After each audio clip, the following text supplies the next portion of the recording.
Préparer votre examen Pilates sans stress sur 6 mois et répondre chaque jour à une question, c'est apprendre à lire les muscles au-delà des noms et enseigner le Pilates comme Joseph Pilates souhaitait qu'on le transmette aux autres. Je suis carré, profond, discret, et pourtant je commande la précision de ton avant-bras. Je suis situé tout en bas, près du poignet, comme une petite plaque musculaire solide qui relie intimement l'ulna au radius.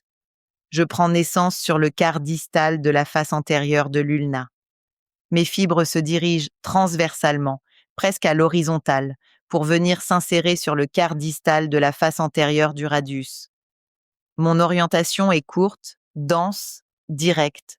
Je suis un muscle de contrôle plus que d'amplitude. Et ma fonction principale est la pronation de l'avant-bras. Je fais tourner le radius autour de l'ulna afin que la paume de la main se tourne vers le sol. Mais mon rôle essentiel est souvent invisible. Je stabilise l'articulation radio-ulnaire distale. Je maintiens la cohésion entre le radius et l'ulna lorsque la main prend appui, lorsque la charge augmente, lorsque la force doit être transmise sans fuite. Sans moi, la pronation perd en netteté et le poignet devient vulnérable. Je suis innervé par le nerf interosseux antérieur, branche du nerf médian, principalement C8 à T1. Je travaille le plus souvent en endurance et en isométrique, dans la finesse et la précision. Sur le reformer, dès que tu es en appui les mains, en long stretch ou en elephant, je me contracte souvent en isométrique pour empêcher les os de se désorganiser au niveau du poignet. Je contribue à garder l'avant-bras stable pendant que l'épaule et la ceinture scapulaire font leur travail. Sur le mat work, dès que tu places les paumes au sol, que tu stabilises tes poignets en quadrupédie ou que tu tiens une planche, je suis là, silencieux, à verrouiller la radio-ulnaire distale pour que la main reste fiable.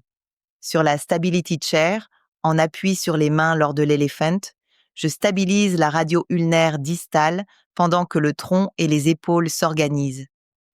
Je garantis un appui clair, sans écrasement du poignet.